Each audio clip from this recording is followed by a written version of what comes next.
Hello students, मैं मनोज शर्मा जनक सिंह चौहान के साथ एमजे क्लासेस में। आज हम पढ़ने जा रहे हैं कक्षा 12 की तीसरी पोएम और नाम है इसका कीपिंग क्वाइट। कीपिंग यानी रखना, क्वाइट यानी शांति। इट मीन्स शांति रखना। तो यानी शांति रखने के हमें कितने प्रॉफिट्स मिलेंगे, कितने फ़ायदे मिलेंगे, ये हम इस पोएम के अंदर जानेंगे। और इसके अंदर ये भी जानेंगे कि यहाँ पर शांति का तात्पर्य क्या है और हमें कौन सा मीनिंग नहीं लेना, ये सब कुछ इसमें देखेंगे। इससे पहले हम देखते हैं अबाउट द पोइट कि इसका पोइट कौन है, इसको लिखने वाला कौन है। तो इसको लिखने वाले हैं पाब्लो नेरुडा, ये नाम है इसके कवि का जिसने इस पोएम को लिखा है। 1904 और 1973 दो सन दिए गए हैं, यानी कि 1904 में पैदा हुए थे, 1973 में ये ख़त्म हो गए थे, मर गए थे। तो is the pen name of the Neftali Ricardo Reyes Basoalto, ये नाम है। तो ये पेन नेम यानी ये तो केवल इसके प्रसिद्धि के लिए नाम था। ये जो पाब्लो नेरुडा था इनका ओरिजिनल नाम या सही नाम नहीं था, ये सिर्फ लिखने का नाम था। पेन नेम का मतलब केवल कवि के रूप में जो लोग जानते हैं वो नाम था पाब्ला नेरुडा। लेकिन असली नाम क्या है इनका? Naftali Ricardo Reyes बासाल्टो, who was born in the town of the पेरल in चिली, यानी कि चिली देश के पेरल नाम की जगह पर पैदा हुए थे। Neruda's poems are full of easily understood images. अब नेरुडा की जो पोएम्स होती हैं वो क्या होती है? फुल ऑफ इजीली अंडरस्टूड, यानी आसानी से समझ आने वाली कृतियों के हिसाब से बनी होती है। इनकी पोएम्स आसानी से समझ में आ जाती है। Which make them no less beautiful, और इस वजह से उनकी सुंदरता भी कम नहीं होती। यानी कि ऐसा नहीं है कि वो आसान होती है तो सुंदर कम होती हैं, फिर भी उनकी सुंदरता बरकरार रहती है। He won the Nobel prize for literature in the year 1971, और उन्हें 1971 के अंदर लिटरेचर का नोबेल प्राइज़ दिया गया। In this poem, Neruda talks about the necessity of quiet introspection and creating a feeling of mutual understanding among human beings. तो इस poem में क्या करते हैं वो? नेरुडा हमें बात करते हैं या नेरुडा हमें बताते हैं कि नेसेसिटी, कि क्यों आवश्यक है शांति। क्वाइट यानी शांति क्यों आवश्यक है? आत्ममंथन, इंट्रोस्पेक्शन यानी स्वयं की आत्मा से पूछना, तो आत्ममंथन, एंड क्रिएटिंग और रचना करना, of feeling of mutual understanding. Mutual understanding, understanding यानी समझ, और म्यूचुअल यानी परिपक्व। तो एक परिपक्व समझ बनाने के लिए हमें शांति आवश्यक है अमंग ह्यूमन बीइंग्स। मानवीय प्राणियों के बीच में अगर हमें शांति बनानी है, आपसी समझ बनानी है, तो हमें उसमें शांति पैदा करनी होगी। तो ये लेसन है इस पोएम का। अब हम देखते हैं पोएम को कि उसमें लाइन टू लाइन क्या कहा है कवि ने। Now let's see the first line of the poem. Now we will count to 12 and we will all keep still, कि अब हम क्या करेंगे? 12 तक, 12 यानी 12, तो 12 तक गिनेंगे, काउंट यानी गिनेंगे, और हम क्या करेंगे? We will all keep still, और हम क्या हो जाएंगे? बिल्कुल बिना हिले डुले शांत हो जाएंगे, एकदम शांत। अब इन लाइन में देखो 12 हुआ है, तो 12 का मतलब होता है एक तो 12 मंथ्स। 12 मंथ्स का मतलब जनवरी, फरवरी, मार्च, अप्रैल से लेकर दिसंबर तक, तो वो भी 12 मंथ्स हैं। इसके अलावा अगर हम घड़ी देखें तो घड़ी के अंदर भी 1, 2, 3 से लेकर पूरे 12 तक होते हैं। तो 12 घंटे भी बता सकता है, ये 12 मंथ्स हो सकता है। या फिर अगर हम देखें तो हमारी जो पोएम का नाम है कीपिंग क्वाइट, इसके अंदर भी 12 ही अक्षर हैं। 1, 2, 3, 4, 5, 6, 7, 8, 9, 10, 11 और 12। तो यहाँ पर केवल 12 तक ही गिनने के लिए बोल रहा है। तो ये यहाँ पर 12 से मतलब है कि 12 मंथ्स हो सकते हैं, 12 घंटे हो सकते हैं, लेकिन हम इन पूरे जो समय है उसमें बिल्कुल हमें शांत रहना है। अब क्या क्या करना है कि for once on the face of the earth let's not speak in any language, let's stop for 1 second and not move our arms so much. अब हमें करना क्या है? यहाँ पर शांत, अब इस जो शांत है इसका मतलब ये नहीं कि हम चुप रह जाएं, केवल हमारी जो टंग है उसको बंद करने से तात्पर्य बिल्कुल भी नहीं है। शांत का मतलब है कि हम जितने भी क्राइम्स कर रहे हैं पूरे वर्ल्ड के अंदर, उन क्राइम्स को बिल्कुल रोकना है। जितने भी हम बुरे वर्क्स कर रहे हैं उनको रोकना है, या हम जितनी भी बुरी बातें बोल रहे हैं उन सब को अचानक से क्या कर देना है, शांत कर देना है। इस यहाँ पर तात्पर्य फोर वंस के एक बार on the face of the earth, इस पूरी पृथ्वी के चेहरे पर यानी पृथ्वी के ऊपर, let's not speak in any language. चलो ऐसा करते हैं, लेट्स नॉट का मतलब ऐसा करते हैं कि हम नहीं बोलते एनी लैंग्वेज, यानी किसी भी भाषा के अंदर हम बोलते नहीं हैं। अब पूरे भारत, पूरे देश, पूरे संसार के अंदर हज़ारों लाखों भाषाएं बोली जाती है, तो यहाँ पर किसी भाषा का नाम न लेते हुए कहता है कि हम किसी भी भाषा में नहीं बोलते हैं, बिल्कुल चुप रहते हैं। और ऐसा पहली बार होगा for once on the face of earth, यानी ऐसा कभी भी हुआ ही नहीं आज दिन तक पृथ्वी के ऊपर कि कोई चुप रह जाए या इनएक्टिव हो जाए, लेकिन ऐसा एक बार करते हैं। तो लेट्स स्टॉप फॉर 1 सेकेंड, कि चलो सिर्फ अगर हम ज़्यादा समय नहीं कर सकते ये काम, तो 1 सेकेंड यानी कुछ समय के लिए तो ऐसा करते हैं कि हम बिल्कुल शांत हो जाएं। And not move our arms so much, और हम क्या करेंगे, हमारी भुजाओं को ज़्यादा इधर से उधर नहीं करेंगे। इसका तात्पर्य ये है कि हम हमारे हाथों से, हमारी भुजाओं से किसी का कोई बुरा नहीं करेंगे। तो अगर ऐसा हो जाता है कि अगर हम बिल्कुल शांत हो जाते हैं, अगर ऐसा हो जाता है तो क्या होगा, तो हम देखते हैं। लेकिन इससे पहले हम देख लेते हैं कुछ क्वेश्चंस जो एग्ज़ाम्स में आ सकते हैं, या इतने यहाँ से लेकर यहाँ तक का।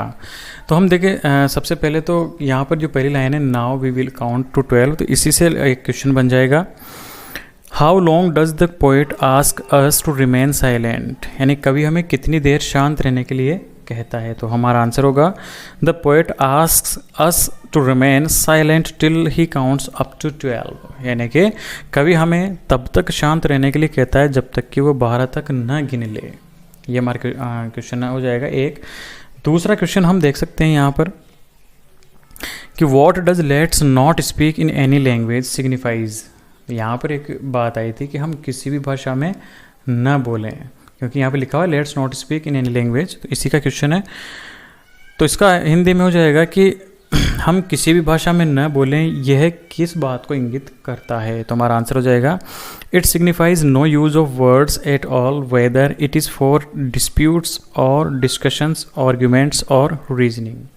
यानी यहाँ पर जो शब्दों का बिल्कुल भी प्रयोग न करना इस ओर इंगित करता है कि चाहे वो झगड़े के लिए हो, या चर्चा के लिए, या लड़ाई के लिए हो, या बहस के लिए, लेकिन हमें किसी भी भाषा में नहीं बोलना। इसके बाद हमारा जो और क्वेश्चन हो सकता है कि what does the poet want from us, कि कवि हमसे क्या चाहता है, इन लाइनों में क्या चाहता है। तो हमारा आंसर होगा, the poet wants us to remain still for a second, at least for once we should not speak in any language on the surface of the earth, यानी कवि हमसे ये चाहता है कि 1 सेकेंड तक हम शांत रहें, कम से कम एक बार हम पृथ्वी के धरातल पर किसी भी भाषा में न बोलें या न बात करें। तो ये क्वेश्चंस बन सकते हैं यहाँ पर।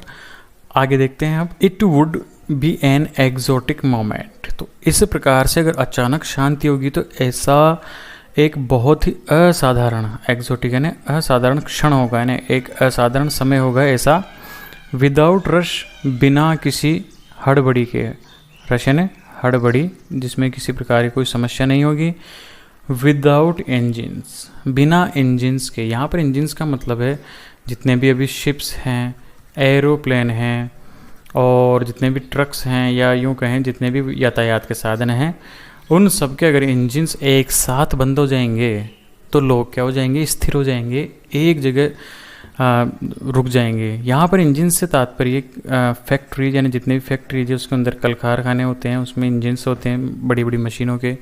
अगर ये सब एक साथ रुक जाते हैं, शांत हो जाते हैं, तो क्या होगा, we would all be together, तो जितने भी मानव है, जितने भी मनुष्य हैं, वो सब क्या हो जाएंगे, टुगेदर यानी एक साथ हो जाएंगे।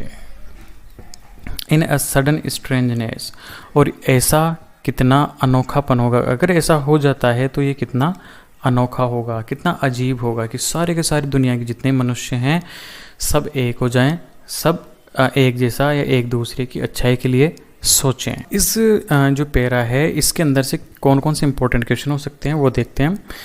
इसमें क्वेश्चन हो सकता है कि what will happen if there is no running of engines, कि यहाँ पर आया है कि अगर कोई भी इंजन नहीं चले तो उससे हमें क्या फ़ायदा होगा। तो हमारा आंसर होगा कि if there is no running of any engine और machine there will be no noise, there will be a soothing effect on mind, कि अगर कोई भी इंजन नहीं चलेगा तो बिल्कुल शांति होगी और हमारे दिमाग को एक राहत देने वाला प्रभाव पैदा होगा, जिससे हम शांति को महसूस कर सकेंगे। दूसरा क्वेश्चन अगर हम इसमें देखें तो हो सकता है what will we feel together, यहाँ पर आया है टुगेदर, तो अगर हम साथ साथ हों तो हम कैसा महसूस करेंगे।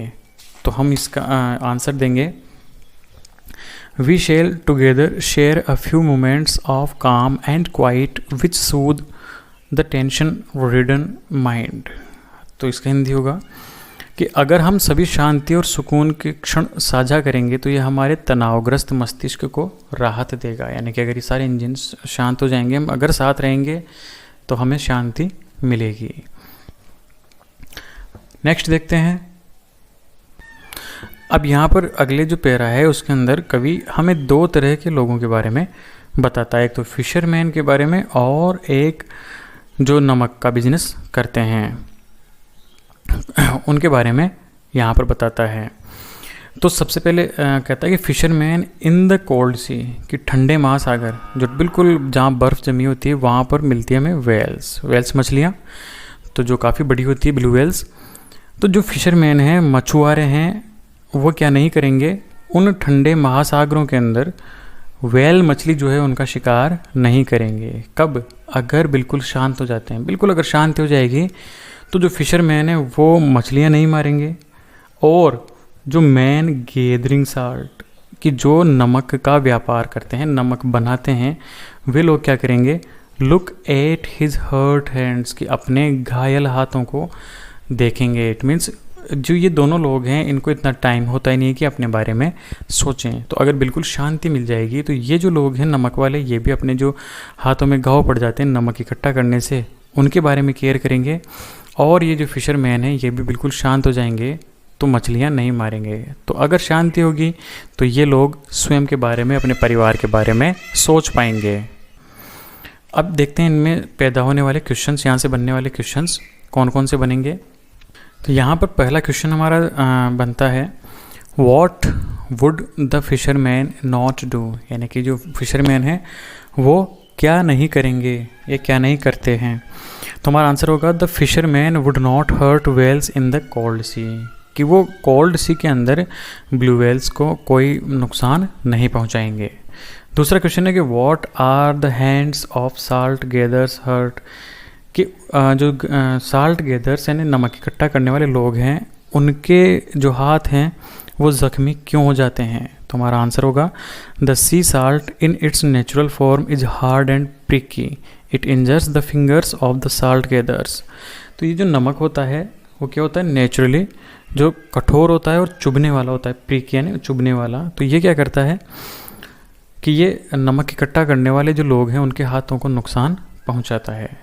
क्वेश्चन नंबर 3 है what do fisherman do in the cold sea, कि जो फिशरमैन हैं वो कोल्ड सी में क्या करते हैं। तो हम लिखेंगे फिशरमैन जो मछुआरे हैं वो कोल्ड सी के अंदर मछलियाँ पकड़ते हैं। तो हम हिंदी में इंग्लिश में लिखेंगे the fisherman catch fish in the cold sea. अब इस तरह से ये पैरा पूरा होता है। हम देखते हैं next para, those who prepare green Wars, कि वे लोग, दोज आए हैं द पीपल, कि वे लोग जो किसकी तैयारी करते हैं, ग्रीन वॉर्स। ग्रीन वॉर्स का मतलब है नेचर ख़त्म करना, नेचुरल, यानी कि जो पेड़ पौधे काटना है, पृथ्वी को बंजर करना है, ये होता है ग्रीन वॉर, यानी ग्रीनरी ख़त्म करने वाला युद्ध, green war. Wars with gases, gas का तात्पर्य पॉल्यूशन करना, जो बेकार गैसें हैं वो हमारे वायुमंडल में छोड़ना, या फिर गैस के द्वारा लड़ाई करना। जो जहरीली गैसें होती है, जहरीली गैसों से जो युद्ध किया जाता है उससे हम बोलेंगे वॉर्स विद गैस। जैसा कि नाजीवाद में किया था हिटलर ने, जो उसके दुश्मन थे उनको एक गैस चैम्बर में डाल दिया और उसके अंदर जहरीली गैस छोड़ दी गई थी तो इस तरह से उसने लाखों व्यक्तियों को एक साथ मार दिया। तो ये होता है वार with gas. Wars with fire, आग के साथ युद्ध करना, ये है बॉम्ब वगैरह जितने भी होते हैं, अगर बॉम्ब डाल के किसी देश को नष्ट करना हो तो वो होगा war with fire. Victory with no survivors, अब ये जो वार्स होते हैं, जो युद्ध होते हैं, इनके अंदर जीत तो होती है, किसी न किसी कोई ना कोई जीतता तो है। विद नो सर्वाइवर्स, लेकिन जीने वाले, सर्वाइवर्स है ना जीने, जो जिए वो कोई नहीं होता। इट मीन्स सारे के सारे लोग मारे जाते हैं और जीने वाला कोई नहीं होता, केवल विजेता होता है। Would put on clean clothes, तो ये जब सब लोग अगर शांत हो जाएंगे तो क्या करेंगे? वुड पुट ऑन है ना पहनना, क्लीन क्लोथ्स है ना साफ सुथरे कपड़े। तो यहाँ पर क्लीन क्लोथ्स का मतलब है नज़रिया बदलना, चेंजिंग ऑफ माइंड, यानी कि सोचने का जो तरीका है वो अगर वो बदल जाएगा, एक जैसी सोच हो जाएगी, अच्छी सोच हो जाएगी, तो क्या करेंगे वो? And walk about with their brothers, तो उन सबको जब सोच बदल जाएगी तो सभी व्यक्ति उनको अपने भाई जैसे दिखाई देने लगे कि हमारे भाई हैं, तो वो एक दूसरे को नुकसान नहीं पहुंचाएंगे। और in the shade doing nothing, और क्या करेंगे वो? शेड का मतलब होता है प्रोटेक्शन, यहाँ पर शेड का मतलब छाया नहीं है, प्रोटेक्शन, और प्रोटेक्शन से तात्पर्य या हिंदी अर्थ इसका सुरक्षा। तो ये जो लोग हैं, अगर जब इनमें एक भाईचारे की भावना अगर जागृत हो जाएगी तो ये एक दूसरे की रक्षा करना शुरू कर देंगे, एक दूसरे से लड़ाई छोड़कर एक दूसरे की सुरक्षा करेंगे। डूइंग नथिंग, इसके अलावा कुछ भी नहीं करेंगे, नहीं एक दूसरे के बारे में सोचेंगे, एक दूसरे की उन्नति के बारे में सोचेंगे अगर हम शांत हो जाते हैं। अब यहाँ पर इस पैरा से कौन कौन से क्वेश्चन बनते हैं वो देखते हैं। यहाँ पर हम 3 क्वेश्चंस देखते हैं कि पहला है कि what should people do instead of Wars, कि लोगों को युद्ध करने के स्थान पर क्या करना चाहिए। तो हम लिखेंगे यहाँ पर कि people should think about others, यानी दूसरों के बारे में सोचना चाहिए, and should think about quite, यानी कि शांति के बारे में सोचना चाहिए, इंस्टेड ऑफ वॉर्स, यानी कि वॉर्स की युद्धों की जगह। क्वेश्चन नंबर 2 है find out the word from the extract which means people who are left alive, कि इस पूरे जो पद्यांश है इसमें से वो शब्द छांटो जिसका मतलब होता है कि वो लोग जो जीवित छोड़ दिए गए। तो यहाँ पर है, यहाँ पर सर्वाइवर्स जो वर्ड आया है ये होता है इसका मतलब। तो हमारा आंसर होगा कि सर्वाइवर, ये लिखेंगे ऐसे कैसे, survivors is the word from the extract which means people who are left alive. Question number 3 है what is the poet's view about wars, कि जो पोइट है वो युद्धों के बारे में क्या सोचता है, कि उसकी क्या सोच है कि हमें युद्ध करना चाहिए या नहीं करना चाहिए। तो हमारा आंसर होगा कि by these words the poet wants to say that we should not plan to fight wars and should live in peace. वही इस क्वेश्चन का अर्थ हो जाएगा कि हमें युद्धों के बारे में नहीं सोचना चाहिए बल्कि शांति के बारे में सोचना चाहिए। तो इसके बाद देखते हैं हम नेक्स्ट पैरा, उसमें क्या कहता है कवि कि what I want should not be confused, कि जो कुछ भी मैं कहना चाहता हूँ, वॉट है ना जो कुछ मैं कहना चाहता हूँ उससे कोई भी कन्फ्यूज्ड ना होना चाहिए, यानी असमंजस में नहीं पड़ना चाहिए। विद टोटल इनएक्टिविटी, कि जो मैंने शब्द लिया इनएक्टिविटी निष्क्रियता, उस निष्क्रियता शब्द के साथ कोई भी व्यक्ति कंफ्यूज ना हो। ऐसा नहीं है कि इनएक्टिविटी का मतलब ये कि आप कोई काम ना करें, मुंह पे केवल हाथ पे हाथ धर कर बैठ जाएं और मुंह पर ताला लगा लें, ऐसा कहने का मेरा बिल्कुल भी मतलब नहीं है। क्योंकि life is what it is about, क्योंकि ज़िंदगी तो वही है जो इसके बारे में कहा गया है। It means life is the name of creation. अगर ज़िंदगी है तो वहाँ पर क्रिएशन यानी रचनात्मकता तो होगी, एक रचनात्मकता का ही नाम ज़िंदगी है, तो ज़िंदगी तो होना ही चाहिए। I want no truck with death, और मैं ये भी नहीं कहना चाहता कि नो ट्रक विद डेथ, कि यानी मेरे कहने का कोई लेना देना नहीं है मृत्यु के साथ। यहाँ पर एक ईडियम आया है यानी मुहावरा है, no truck with no truck with का मतलब है लेना देना, यानी मेरा कोई लेना देना नहीं है डेथ के साथ, मृत्यु के साथ। यानी कि यहाँ पर इनएक्टिविटी या चुप रहने का, निष्क्रिय रहने का मतलब, साइलेंट रहने का मतलब मृत्यु नहीं है कि आप मर जाओ या हम सब मर जाएं ताकि हम सब चुप हो जाएं, ऐसा मेरा बिल्कुल भी मतलब नहीं है। तो यहाँ तक अब कौन कौन से क्वेश्चन बन सकते हैं वो हम देखते हैं। तो यहाँ पर पहला क्वेश्चन हम देखते हैं कि what does the poet refute I want no truck with death. यानी कि यहाँ पर जो कवि है वो खंडन, रिफ्यूट का मतलब होता है खंडन करता है बाय सेइंग, ये कहते हुए I want no truck with death, कि डेथ के साथ मेरा कोई लेना देना नहीं है। तो ये जो प्रश्न है वो ऐसा क्यों कहता है कि I want no truck with death, तो हमारा आंसर होगा here poet does not want death but he means only silence, कि कवि का मतलब यहाँ पर मौत से नहीं है, वो सिर्फ शांति चाहता है। दूसरा क्वेश्चन है what does the total inactivity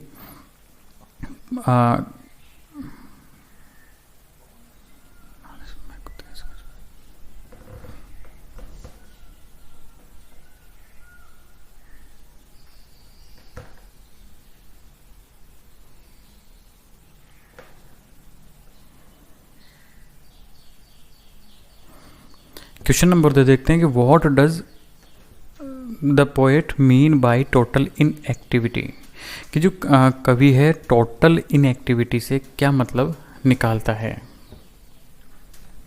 तो हमारा आंसर होगा कि टोटल इनएक्टिविटी मीन्स डेथ, यानी संपूर्ण निष्क्रियता का तात्पर्य होता है मौत।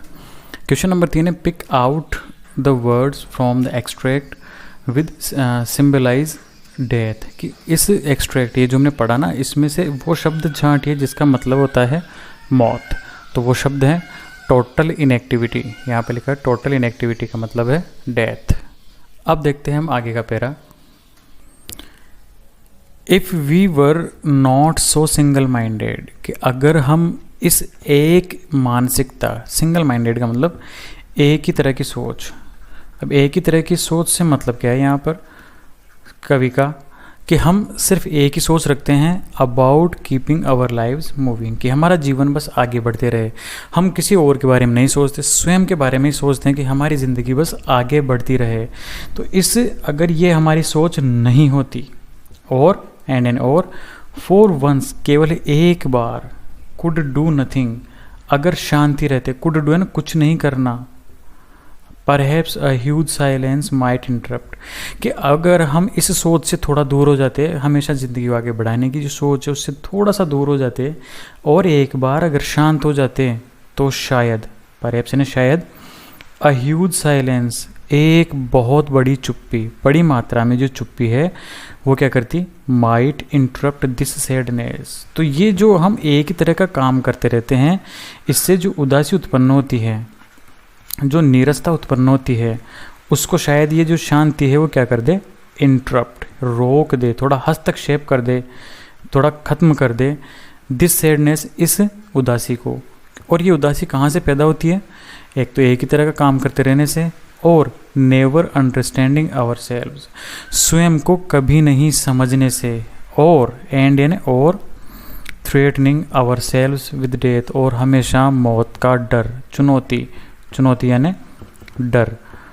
तो हमेशा जो मौत का डर रहता है कि हाँ मौत आने से पहले हम ये भी कर लें, वो भी कर लें, हम ज़िंदगी में सब कुछ कर लेना चाहते हैं सिवाय शांति के। तो अगर हम एक बार भी अगर शांत होते तो शायद ये जो दुख आते हैं, ये चुनौती आती है, ये ख़त्म हो जाती। तो यहाँ पर जो लेखक है, ऑथर है, वो ये कहना चाहता है कि हमें शांति के साथ कभी कभी हमारे स्वयं के बारे में भी सोचना चाहिए, और हमेशा अपनी ज़िंदगी को मूवमेंट में नहीं रखना चाहिए। तो अब देखते हैं इसके क्वेश्चंस, किस तरह के क्वेश्चंस होंगे इस पैरा में। पहला क्वेश्चन देखते हैं, what will happen if we remain single minding, कि अगर हम एक ही तरह की सोच रखेंगे तो हम किस तरह से उसका सामना करेंगे, हम किस तरह के हो जाएंगे। तो हमारा आंसर होगा कि if we remain single minded we will always be busy in our activities, this attitude will originate sadness. तो होगा क्या, यदि हम एकाग्रचित ही बने रहेंगे, यानी एक ही चीज़ पे फोकस करते रहेंगे, तो होगा क्या, हम हमेशा अपने क्रियाकलापों में ही व्यस्त रहेंगे। इस प्रकार से उदासी उत्पन्न हो जाएगी। क्वेश्चन नंबर 2 है, how is long silence good for us, कि लंबी चुप्पी हमारे लिए क्यों अच्छी है या क्यों हमारे लिए ज़रूरी है। तो हम लिखेंगे कि long silence remove all our worries and tensions. क्या होता है, लंबी चुप्पी जो है हमारी सभी चिंताओं एवं तनावों को ख़त्म कर देती है, इसलिए ये ज़रूरी है। What should we focus on, कि हमें किस चीज़ पर ध्यान केंद्रित करना चाहिए। तो हमारा आंसर होगा, we should focus on having a few moments of silence for understanding ourselves, कि हमें कुछ क्षणों के लिए ध्यान केंद्रित करना चाहिए या चुप रहना चाहिए, जिससे हम हमारे व्यक्तित्व के बारे में और हमारे जीवन के बारे में समझ सकें, सोच सकें। तो आगे के पेड़ हम देखते हैं कि perhaps the earth can teach अस, कि केवल पृथ्वी है शायद वही हमें सिखा सकती है। टीच यानी सिखाना, शायद वो हमें सिखा सकती है इस बात को कि शांति किस तरह हमारे लिए अच्छी होती है। As when everything seems dead and later proves to be alive, कि प्रकृति में जब हर चीज़ सीम्स यानी प्रतीत होती है, लगती है, डेड यानी मृत, मृत का मतलब शांत, बिल्कुल शांत दिखती है, मृत के समान दिखती है, लेकिन बाद में वो अपने आप को जीवित सिद्ध कर देती है कि उसमें कुछ जान थी। जैसे बीज होता है, सीड, वो ऐसा लगता है देखने में जैसे वो मृत है, उसमें किसी प्रकार की कोई जान नहीं है, लेकिन जब उसको ज़मीन में गाड़ा जाता है, मिट्टी में दबाया जाता है, तो उसमें से एक अच्छा पौधा प्राप्त होता है और उससे पेड़ भी बन जाता है। इसी प्रकार से घास होती है, घास पूरी तरह सूख जाती है, लेकिन बरसात होते ही जब उसका अनुकूलन आता है वापस से हरी हो जाती है। तो प्रकृति में कई ऐसे उदाहरण होते हैं जो हमें बिल्कुल मृत प्राय दिखते हैं, शांत दिखाई देते हैं, लेकिन वो अपने आप को जीवित सिद्ध करते हैं, यानी उनमें जीवन चलता रहता है। तो इसी प्रकार से मानव को भी शांति के साथ अपना जीवन यापन करना चाहिए, ताकि वो स्वयं के बारे में भी अच्छा सोच सके और दूसरे के बारे में भी अच्छा सोच सके। तो now I will count up, तो अब आगे कवि कहता है आई विल, यानी कि मैं, यहाँ पर मैं कौन है, पोएट। तो मैं क्या करूँगा, काउंट अप 12, कि 12 तक गिनूंगा, and you keep quiet and I will go, और आप क्या करना, बिल्कुल शांति के साथ रहना, और आई विल गो, कि मैं यहाँ से चला जाऊँगा। इस तरह हमारी पोएम है वो कंप्लीट होती है। अब इसमें कौन कौन से क्वेश्चंस बनते हैं वो हम देख लेते हैं। इस पैरा के अंदर हमारे लिए बहुत अच्छे क्वेश्चन बनते हैं। पहला है कि हु कैन टीच अस, कि हमें कौन सिखा सकता है। तो हम लिखेंगे the earth can teach us, बस इसका आंसर हो जाएगा। दूसरा क्वेश्चन है what does the poet ask us to do, कि जो कवि है वो हमें क्या करने के लिए कहता है। तो poet asks us to keep quiet, बस ये आंसर हो जाएगा। और इस तरह से हमारे क्वेश्चन आंसर और पोएम पूर्णतया ख़त्म होती है। जय हिंद, जय भारत।